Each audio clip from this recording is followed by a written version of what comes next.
fucking quid. That's fucking phenomenal. It was a really good deal, but then he's fucking had a payment issue and I didn't want to ring him back because we were living in flats and he was so old.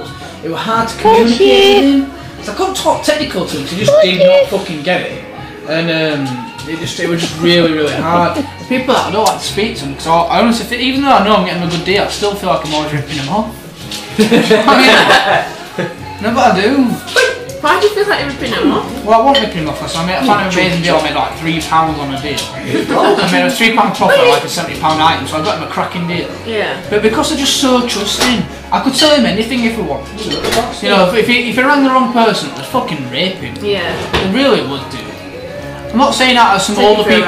Some older people, I'll get extra services out of them, but I can moralise that they fucking do need it because they don't know how to fucking do it. So yeah, they're spending 30 quid for us to do it, but at least when I know that when they get it, at least they're going to get a laptop in good working order, and that's how I moralise it. But from my point of view, I'm like, well, I could do that myself.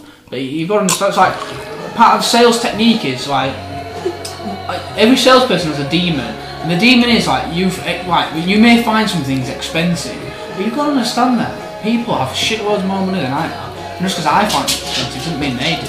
The problem with a salesperson is like you just constantly attribute what you're selling to what you would buy, the value that you have for a product. And sometimes you can't get around that because you have a moral ethics of what you would consider good value for money. Just like they would, but their income may be completely loads more than you. So they might think something's cheap that you think's expensive. Like, we get pulled up on that for like, well, why don't you just ask them? It's like, well, because I think it sounded to me like they spent enough money. It's like, well, how do you know? Just ask them. They may have a bottomless pit of money that they're willing to spend. If you don't give them the option of what they can buy, how are they supposed to know whether it's suitable for them? I suppose that's true in a way. It is true. It is true, but you can't help it. Because at the end of the day, I can see the profit building up, and I don't want to scare him off. And if you do push them hard, you will scare them off. And you'll just because they think, like, oh, you just have to win money sort of thing. Yeah, exactly. Well, that's the type line you like. I always say, one in the hand is worth two in the bush, and that's a very good saying. It's like, and that's what a salesman shouldn't really have that. Like, sometimes you think, well, I've got enough money out of this person now. I've got some services that I need. I'm not going to push too hard.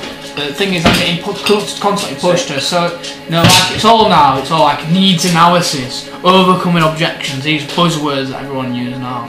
So you bring up what you want to use it for, who's it for, when do you want it.